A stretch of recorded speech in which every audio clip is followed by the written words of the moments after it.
महाराष्ट्र भारत का सबसे धनी व विकसित राज्य। चारों ओर मीलों तक फैले केले के खेत महाराष्ट्र को भारत में सर्वाधिक केलों का उत्पादक बनाते हैं। महाराष्ट्र के एक शहर औरंगाबाद से 104 किलोमीटर की दूरी पर स्थित अजंता की गुफाएं 30 रॉक कट बुद्धिस्ट गुफाएं, जिन्हें बेहद बारीकी से चट्टानों को काट काट कर गढ़ा गया। डेक्कन प्लेटो के वेस्टर्न घाट्स को आज से 2300 वर्ष पूर्व इतनी उत्कृष्टता से तराशा गया कि आज स्कॉलर्स अजंता की इन गुफाओं को भारतीय कला व चित्रकला का बेहतरीन व सुंदर नमूना मानते हैं। अजंता की नरेटिव वॉल पेंटिंग्स बौद्ध धार्मिक कला की मास्टरपीस हैं, जिनमें बौद्ध व जातक कहानियों को चित्रित किया गया था। महाराष्ट्र का दूसरा रत्न एलोरा। 1600 वर्ष पूर्व एलोरा में बौद्ध, हिंदू व जैन धर्म की 34 गुफाओं को पहाड़ों से हजारों टन शिलाएं हटा बनाया गया। रॉक कटिंग की ऐसी भव्य व बारीक कारीगरी ने एलोरा के गुफा मंदिरों को संपूर्ण विश्व में केव आर्किटेक्चर के चरम शिखर पर पहुंचा दिया। यह यात्रा है भारत के इन सबसे प्राचीन केव टेम्पल्स की, हमारे अतुल्य भारत की अनूठी विरासत की, हमारी अद्भुत गौरवशाली संस्कृति की। हजारों वर्षों तक अनेक रहस्य अपने में छुपाए ये गुफाएं गुमनामी के अंधेरों में गुम रहीं। खोजे जाने पर इन गुफाओं ने जैसे सारे अंधेरों से पर्दा उठाते हुए अपनी उत्कृष्ट चित्रकला व शिल्पकला से संपूर्ण जगत में धूम मचा दी। देश विदेश से लाखों सैलानी प्रतिवर्ष इन केव टेम्पल्स को देखने भारत आते हैं, मगर हमारी नजर तो तलाश कर रही है अजंता एलोरा के उन रहस्यों की जो आज भी यहाँ दफन हैं और अंधेरों से प्रकाश में आने की प्रतीक्षा कर रहे हैं। ऐसे अनएक्सप्लोर्ड पहलुओं को एक्सप्लोर करने के लिए चाहिए एक पारखी नजर व गहन एकाग्रता, और दिल चाहिए कला का मर्म समझने वाला। तो यही मन में ठान हम निकल पड़े हैं काल के रथ में सवार समय में 2300 वर्ष पीछे जाने के लिए। अतीत के पन्नों को पलटते हुए इतिहास दोहराकर अध्ययन करेंगे अनछुए अनउजागर तथ्यों और पहलुओं का। हम देखेंगे कला की कुछ बेहद दुर्लभ अभिव्यक्तियों को और नजर डालेंगे उनके भीतर छिपे गौरवशाली इतिहास पर। जानेंगे केव टेम्पल आर्किटेक्चर को और अध्ययन करेंगे अजंता एलोरा की निर्माण शैली का, जिसके कारण ये प्राचीन गुफाएं आज तक टस से मस नहीं हुई। गोता लगाएंगे भारत की प्राचीन तकनीकों व परंपराओं के सागर में और ढूंढेंगे उन श्वेत मोतियों को जो सहज ही हमें प्रकृति संग एक ही डोर में बांधते हैं। गुफाओं के अंधेरे में साक्षात्कार होगा दिव्यता का, जब प्रकट होगा वो परम रहस्य। तो आइए प्रवेश करें एक तिलिस्मी दुनिया में, जहां कण कण में बसता है जादू एक अद्वितीय इतिहास का, क्योंकि ये है the caves of magic Ajanta Ellora.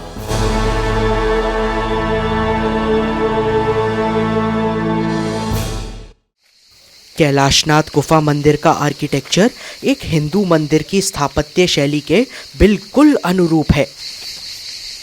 मंदिर का एक महत्वपूर्ण हिस्सा होता है उसका प्रदक्षिणालय, जहां श्रद्धालु मुख्य श्राइन के चारों ओर 360 डिग्री का पूर्ण चक्कर लगाते हैं। प्रदक्षिणा पथ पर चलते श्रद्धालुओं को न केवल मुख्य मंदिर के बाहरी शिल्प की सुंदरता निहारने का मौका मिलता है, बल्कि साथ ही साथ स्वयं प्रदक्षिणा पथ के अलंकरण को समझने का भी अवसर मिलता है। गुफा का संपूर्ण प्रदक्षिणा पथ व उसके अद्भुत पिलर्स को एक ही चट्टान से काटकर मोनोलिथिक अखंड शैली में कार्व किया गया। मंदिर को एनवेलप करता यह भव्य प्रदक्षिणालय सुरंगनुमा है, मानो चट्टानों से एक विशाल पिलर्ड टनल काटी गई है। निसंदेह यह विकसित एंशिएंट इंजीनियरिंग व स्थापत्य विज्ञान भारत की प्राचीन एडवांस्ड सोसाइटीज को हमारी आंखों के सामने साकार कर देता है। करीब से अध्ययन करते हैं प्रदक्षिणालय के सुंदर शिल्प का। यह है महादेव की आराधना करते दशानन रावण। शिल्प में एक अद्भुत कथा दर्शाई गई है। लंकापति रावण प्रतिदिन भगवान शिव की आराधना कर उन्हें पुष्प अर्पित करते। एक बार महादेव ने रावण की परीक्षा लेते हुए पूजन सामग्री से पुष्प निकाल लिए। जब रावण पूजा हेतु शिवलिंग समक्ष उपस्थित हुए तो पुष्पों को ना देखकर वह आश्चर्यचकित रह गए। शिल्प में दाईं ओर पुष्पों की टोकरी स्पष्ट है। क्योंकि सांझ ढलने को थी, इसलिए नए पुष्प भी नहीं तोड़ सकते थे। अपनी आराधना में कोई रुकावट ना आने देने को प्रतिबद्ध अंततः रावण ने अपनी पूजा आरंभ कर शिवलिंग पर एक के बाद एक अपने 9 शीर्ष ही अर्पित कर दिए। प्रभु महादेव की ओर अपनी अनन्य भक्ति का परिचय दिया दशानन ने।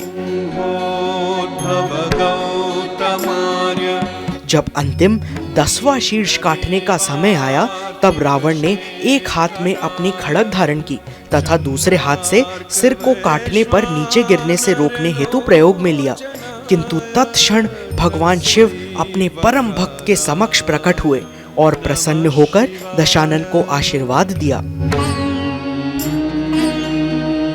भक्ति रस से सराबोर महादेव व दशानन का यह सुंदर शिल्प ईश्वर के प्रति सच्ची निष्ठा व अटूट विश्वास रखने की प्रेरणा प्रदान करता है।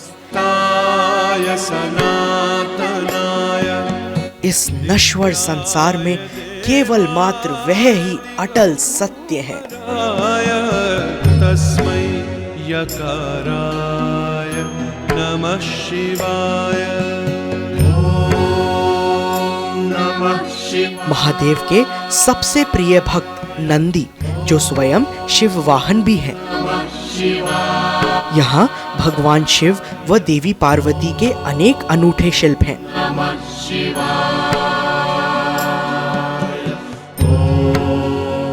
महादेव व माता पार्वती को विभिन्न मुद्राओं में दर्शाया गया है।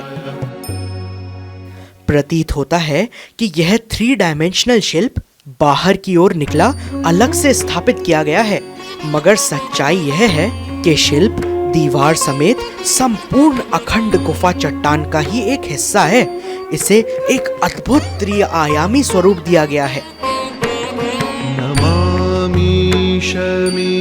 शिव शक्ति की सुंदर भाव भंगिमाओं को अत्यंत खूबसूरती से तराशा गया है। डिटेलिंग बहुत माइन्यूट है। महादेव की जटाएं व देवी के आभूषण भी खूबसूरती से कार्व किए गए हैं।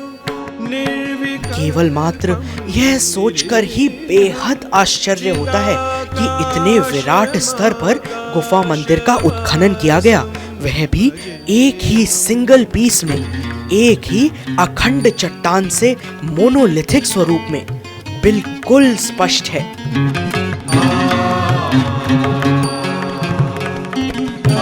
ऊपर वह विराट पहाड़ी चट्टान दिखाई दे रही है, जिसमें कटिंग कर छैनी हथौड़े से नीचे का प्रदक्षिणालय वह संपूर्ण मंदिर संरचना निर्मित की गई, वह भी 13 शताब्दियों यानी 1300 से भी अधिक वर्ष पूर्व।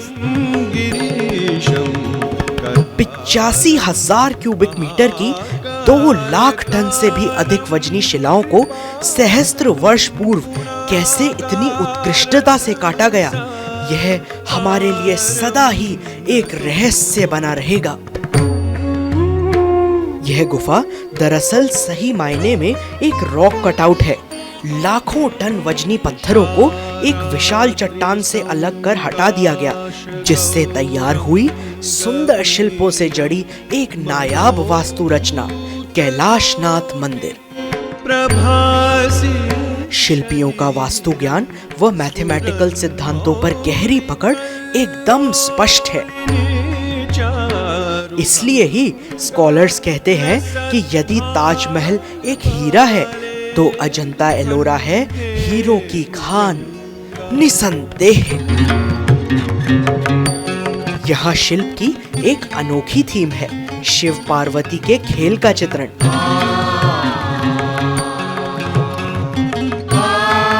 महादेव के हाथ में पासा है, वह माता पार्वती के साथ चौसर खेल रहे हैं। सुनेत्रं विशालं प्रसन्नाननं नीलकंठं दयालं शिव अक्सर खेल में देवी पार्वती को प्रसन्न करने के लिए हार जाते, माँ पार्वती के मुख पर जीतने का हर्ष तथा अभिमान दिखाई देता है। सर्वनाथं भजामि। महादेव की हस्त मुद्रा पर गौर करें तो वे अपनी तर्जनी से देवी से एक और आखिरी बाजी खेलने का अनुग्रह कर रहे हैं, मगर देवी पार्वती को एहसास है कि महादेव उन्हें इस बार हरा सकते हैं, इसलिए वह खेलने को तैयार नहीं है तथा अपना बायां हाथ जमीन पर रख उठने का प्रयास करती हैं, किंतु भगवान शिव उनकी बाजू थामकर उनसे रुकने का अनुरोध कर रहे हैं। भवानी पतिं भावगम्यम्। शिव पार्वती का नवविवाहित जोड़ा। स्कंद पुराण के केदार खंड में महादेव पार्वती के अलौकिक विवाह का सविस्तार वर्णन है। उसी वर्णन के अनुरूप शिल्प के निचले भाग में दिखाई दे रहे हैं ब्रह्मा, जिन्होंने विवाह को संपन्न करवाया। शिव पार्वती विवाह का यह लाइफ साइज आदम कद शिल्प अत्यंत सुंदर है। कारीगरी भी अत्यंत जटिल है, किंतु गुफा के भीतरी छोर पर यहाँ गहन अंधकार है, कुछ भी स्पष्ट नहीं दिखाई दे रहा। प्राचीन काल में तो गुफा का हर कोना दीपकों की मध्यम ज्योति से चमक उठता होगा। हम कैमरे को नाइट विजन में टर्न कर लेते हैं, जिससे शिल्प का अध्ययन कर पाएं। नीचे चतुरानन ब्रह्मदेव बैठे हैं। शिव पार्वती विवाह के इस अनूठे दृश्य को अपने कैमरे में कैद कर लेते हैं। भारतीय कला में यह थीम एक विशिष्ट स्थान रखती है। नीचे से ऊपर तक शिल्प में बेहद ही बारीक इंट्रिकेट कारीगरी की गई है। देवी पार्वती के आभूषणों को अत्यंत खूबसूरती व निपुणता से तराशा गया है। उनके बाजूबंद, कंगन, कमरबंद, गले का हार, कानों के कुंडल, सभी आभूषणों की फाइन डिटेलिंग की गई है। देवी पार्वती व महादेव के मुख पर एक अलौकिक आभा व प्रसन्नता व्याप्त है। इसके विपरीत यहाँ महादेव दैत्यों का विनाश कर रहे हैं। अपने त्रिशूल से भगवान शिव प्रहार करते हैं रक्त बीज नामक राक्षस पर। ज्यों ही रक्त बीज के रक्त की बूंदें पृथ्वी पर गिरती हैं, अनेक रक्त बीज प्रकट हो जाते हैं। महादेव ने यहाँ मुंडमाला धारण की है। उनके मुख पर क्रोध स्पष्ट है, कारीगरी बेजोड़ है। शिव भोलेनाथ है और संहार करता महाकाल भी वही है। संपूर्ण प्रदक्षिणा पथ आदमकद शिल्पों से अलंकृत है। मंदिर की प्रदक्षिणा करते श्रद्धालु प्रत्येक क्षण भगवत प्रतिमाओं व पौराणिक कथाओं के चित्रण से रूबरू होते, जो हिंदू धर्म के सभी महत्वपूर्ण सिद्धांतों व विचारों को अपने भीतर समेटे हुए हैं। इस प्रकार प्रदक्षिणा करते श्रद्धालु शिल्पों के देवी देवताओं से साक्षात्कार कर उन्हीं के रंगों में रंग जाते और एकाकार हो जाता भक्त और उसके आराध्य का।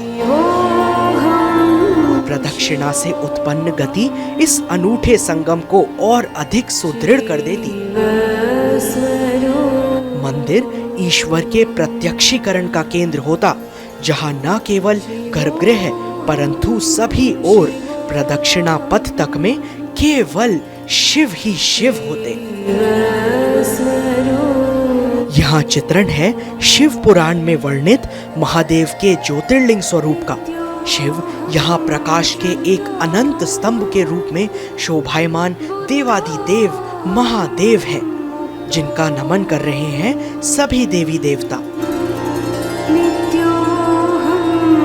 और यह है भगवान हरिहर, जो अपने वाम भाग में शंख व चक्र धारण कर विष्णु स्वरूप हैं तथा दाहिने भाग में त्रिशूल धारण कर नंदी के साथ शिव स्वरूप हैं। इस प्रकार भगवान हरिहर, हरि यानी भगवान विष्णु तथा हर अर्थात भगवान शिव एक ही ईश्वर के अनेक स्वरूपों के प्रतीक हैं। गरुड़देव चतुर्भुज रूप में भगवान विष्णु, किंतु यहाँ उनका स्वरूप कुछ भिन्न है। यहाँ उन्होंने शंख, चक्र, गदा व पद्म में से केवल पद्म पुष्प व चक्र धारण किया है। अपने वाहन नंदी के साथ महादेव चतुर्भुज रूप में, भगवान शिव की जटाएं व उनके हाथ में स्थित फरसा स्पष्ट है। महादेव का चतुर्भुज रूप में इस प्रकार चित्रण दुर्लभ है। हिंदू आइकोनोग्राफी के कुछ अत्यंत विशिष्ट व रेयर स्पेसिमेंस हैं अलोरा में। यहाँ है चतुर्भुज रूप में महादेव एक भिक्षुक रूप में,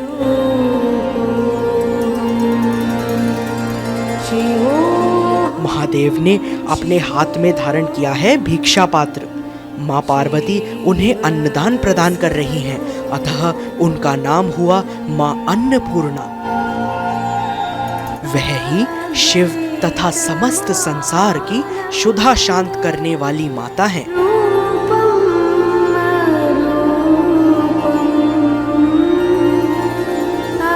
यह है नटराज रूप में महादेव। नृत्य मुद्रा में भगवान शिव सभी कलाओं के जनक हैं। वह ही स्वयं नाट्य है तथा नाट्याचार्य भी वह ही है। शिल्प का प्रत्येक भाग नाट्य मुद्रा के अनुरूप है।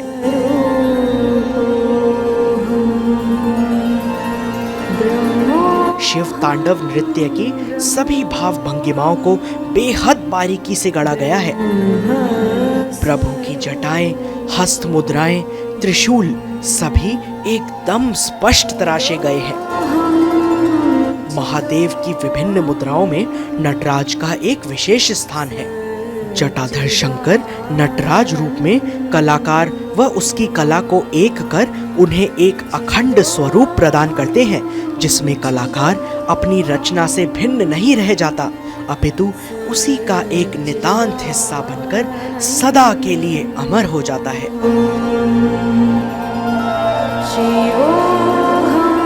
महादेव ही अर्धनारेश्वर है, वह ही शिव और वह ही शक्ति है। इस रूप में उनके वाम भाग का शरीर देवी पार्वती रूप में एक स्त्री का है तथा दाहिने भाग का शरीर स्वयं शिव रूप में एक पुरुष का है। अर्धनारेश्वर प्रतीक हैं पुरुष और प्रकृति के मिलन से सृजन की उत्पत्ति के। वह द्योतक हैं स्त्री व पुरुष के बिल्कुल बराबर होने तथा एक दूसरे के पूरक होने के। अर्धनारेश्वर रूप भी शिव पार्वती के बाकी रूपों के समान ही अपने भीतर एक नृत्य मुद्रा सम्मिलित किए है। नृत्य सृष्टि के सृजन का। यहाँ चित्रित है लंकापति रावण महादेव द्वारा उन्हें प्रदान किए गए आत्मलिंग के साथ। वह आत्मलिंग को उसके स्थान से हटाने का असफल प्रयास कर रहे हैं। प्रदक्षिणालय में भगवान विष्णु के अवतारों का भी चित्रण है। नरसिंह अवतार, जहां विष्णु के यह चौथे अवतार हिरण्यकश्यप को चीरकर उसका वध कर रहे हैं। शयन मुद्रा में भगवान विष्णु शेषनाग की शैया पर, उनकी नाभि से कमल उत्पन्न हो रहा है जिस पर ब्रह्मदेव विराजमान है, ठीक श्रीमद् भागवत महापुराण में वर्णनानुसार। गोवर्धन पर्वत को उठाए हैं गिरधर रूप में श्री कृष्ण भगवान। वह भगवान विष्णु के 8वें स्वरूप हैं।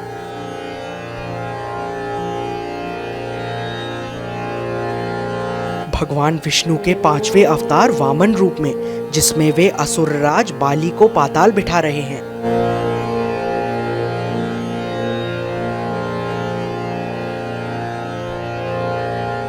यहाँ चतुर्भुज भगवान विष्णु अपने वाहन गरुड़देव पर आरूढ़ हैं।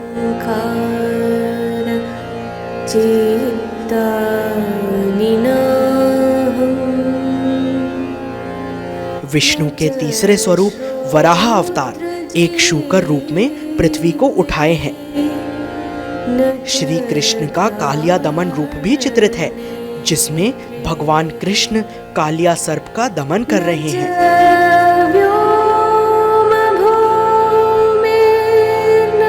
अंत में भगवान विष्णु का पूर्ण चतुर्भुज स्वरूप है, जिसमें उन्होंने शंख, चक्र, गदा, पद्म धारण किए हैं। अंतिम निश में मां अन्नपूर्णा का सुंदर लाइफ साइज स्कल्पचर है। इन अद्भुत शिल्पों से अलंकृत प्रदक्षिणालय वाकई एलोरा टेम्पल आर्ट का एक उत्कृष्ट हिस्सा है। अब वक्त है मंदिर के गर्भगृह में प्रवेश कर महादेव के दर्शन करने का, तो वही प्रस्थान करते हैं।